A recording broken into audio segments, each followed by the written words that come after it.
Hi, welcome to Elizabeth Reads. We have Being Miss Nobody by Tamsin Winter, and we are in Chapter 2, Brick Wall. A few weeks later, I had my first appointment with a psychologist. I didn't even know what a psychologist was, so when Dad told me it was a special doctor for your brain, I pictured someone chopping off the top of my head and peering inside, or poking a tiny camera into my ear hole, or searching for my voice somewhere inside my brain with a special microscope. And I was totally terrified about it. Dad suggested looking up psychologist in the encyclopedia, which is like a way slower, really heavy, old-fashioned book version of Google that he's addicted to making us read. Like, if you say you need to Google something, he points to it and says, "This was Googling stuff before Googling stuff was even invented," or "This is Google without the adverts," or something else that makes the Encyclopedia Britannica sound much better than Google when actually it totally isn't. And no matter how many times I tell him not letting me just Google something is so weird and annoying, he always says, "You will thank me later," which I definitely won't, because looking anything up always takes so much longer than it's supposed to. The encyclopedia said a psychologist is someone who studies the human mind and uses therapy to help people with their problems, which sounded okay, but when I looked up therapy and it said it involves people talking about their problems, I actually felt sick. I didn't tell Mom and Dad, but I knew therapy was something I wouldn't be able to do. Even the thought of it made my throat feel weird, like it does when no words will come out of it. So all the way there, I prayed for God to make me temporarily disappear. And when we got there, I felt like I kind of had. The therapy room was like an office on one side with a wooden desk and black leather chairs, but the other side looked like a mini version of this soft play area called the Fun Zone, which I never liked going to when I was little because it was always too crowded and too noisy. There were red and yellow cushions on the big blue sofa, different toy boxes all stacked up, and black framed pictures of jumbled up shapes. The only thing I liked was the big white rug on the floor in the shape of a cloud, which was good because I spent a lot of time staring at it. When I first walked in, the psychologist made this joke, which was, "I'm Dr. Peak, so don't ask me to play hide and seek," which I didn't understand at first because obviously I couldn't ask him to play hide and seek, otherwise I wouldn't have been there in the first place. Then I realized he was making one of those jokes that adults make when they're trying to let you know they are not like other normal adults because they are fun and understand kids. But to me, it just made him seem even more scary and weird. Plus, it was a doubly stupid joke because his name was spelled P-E-A-K, not P-E-E-K, but obviously I couldn't tell him that. I sat down, and he switched on this little gray box, which he said was going to record everything. And that's when I knew for 100% sure I was going to say nothing at all ever to Dr. Peak, not Peak. I was already scared of talking to him, but getting my voice recorded was a million times worse than anything I had imagined. I would have preferred having a camera poked in my ear. I must have been staring at it because he said, "Oh, don't worry about that, just try to ignore it," which for someone like me is a bit like someone putting a hungry lion in your bedroom and saying, "Just try to ignore it." Dr. Peak, not Peak, told me to think of the first time I could remember not being able to speak. He gave me a yellow notebook with my name on, which was good because I like written projects, and I wrote about the first birthday party I ever went to when I was about 5. Lauren's party.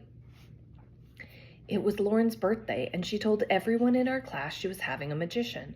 I really didn't want to go because I always feel very nervous and scared if I have to go anywhere there will be lots of people, like basically everywhere. Also, because the day before, my dad had told me that sometimes magicians chop people in half. I cried a lot when we got there, so Mom said I could stay next to her. But when the magician got there, we all had to go and sit down on the floor to watch the magic. He said, "Hello, boys and girls, I'm Magic Andy," in the loudest voice ever. And then he made everyone shout, "Hello, Magic Andy," at him again and again, louder and louder. Only I couldn't open my mouth to say anything, so I couldn't join in. And then he told us to shout "Abracadabra" at him. I can remember not wanting anyone to hear my voice. Then Magic Andy said, "Now, who would like to be my special magic assistant?" And straight away I thought, not me. I don't like standing up in front of people. I don't like anyone looking at me, and I had decided by then that I didn't like magicians very much either. So everyone put their hands up apart from me and this boy called Charlie Hooper, who at that exact moment had his fingers up his nostrils. and it was like being in an actual nightmare because Magic Andy, which is a very unmagical sounding name anyway, did something I thought was against the law. He picked me to be his volunteer, the only person without their hand up who really did not want to be his volunteer. I'm still not sure about Charlie because of the nose picking. Everyone turned and stared, and I felt like they were playing a trick on me or something because I had accidentally volunteered myself by definitely not volunteering. I felt hot and dizzy, and I couldn't move my head to see if Mum was behind me. I was frozen to the spot, but someone helped me up to the front, and everyone was clapping. I couldn't say my name when Magic Andy asked me, then I couldn't say the magic word, and I looked for my mum, but I couldn't see her. I started crying, so Lauren's mum came up and put her arm around me and took me to sit in the kitchen, and I heard Lauren's gran say, "It doesn't pay to be sensitive in this world," and then Mum came in and took me home. After that, I didn't want to go to any more birthday parties in case it happened again. Dad would always try to make me, but I would get upset, so Mum would say I didn't have to go. And then after a while, people stopped inviting me anyway. After I'd finished writing, Dr. Peek Not Peek read it, then asked me some questions I couldn't answer because my words got in a massive muddle and my throat was closed up. And then he said, "Okay," and wrote down loads of stuff on his clipboard. And that is what Dr. Peek Not Peek's monthly therapy sessions were like, with a little gray box on his desk recording me not saying anything, not even one word, just long, awkward silences where my voice should have been.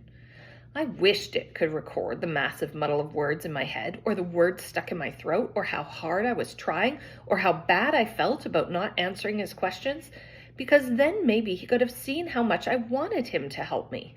But little gray boxes don't record stuff like that. So I spent every therapy session not answering his questions, writing about other awkward silence scenarios in my yellow notebook, looking down at the white cloud rug, wishing it would turn into a real cloud and float me away. The only thing I liked about Dr. Peek Not Peek was that he told me the name for my condition, which is selective mutism, SM for short, and I liked having an official name for it because it meant that clearly I wasn't the only person in the world who had this particular type of weirdness, even though it feels like it sometimes. Dad said that of all the possible weirdness scenarios, he had rated it 7 out of 10 weird, which to be honest, I was completely disappointed with. I think it rates at least 9 out of 10 just for the awkward silence factor alone. But Dad said he thought Tourette's syndrome was a worse thing to have, and if I wanted my weirdness rating to be higher, then I'd better hurry up and get something else, because he suspected Seb might overtake me on the weirdness scale pretty soon. Anytime I get upset about it now, he always says, "Rosie, whatever weirdness you have, it is still 100% better than being completely normal." But that's my dad for you. And he wouldn't say that if he was the one who had to go to my school. Because the main problem about having my type of weirdness is that for as long as I can remember, I've never had any friends. Brothers don't count. Some people, I see them all the time, can go up to someone and say hi, and then the other person says hi, and they start talking and everything is just normal.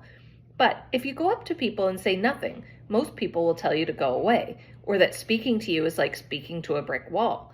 And I've found that in general, people do not want to be friends with a brick wall. If you feel sorry for me at this point, then you probably shouldn't. You see, it is all my own fault. It's like Mrs. Long used to say, you can't expect to have any friends if you won't speak to people. And unfortunately, she was right. But to me, being in a situation where I'm expected to speak to someone is actually less appealing than sticking my head down the toilet, even after Seb's done one of his poo-splosions. Anyway, it wasn't long after my first therapy session with Dr. Peek Not Peek that we found out Seb had the illness, so my parents kind of left me to it. And that was 2 years ago now. It turns out that if you're not exactly dying of something in my house, then you're not exactly the main priority, even if sometimes maybe you wish you could be. That's the end of that chapter. Make sure to subscribe and you'll see chapter 3 when it comes out. Bye-bye.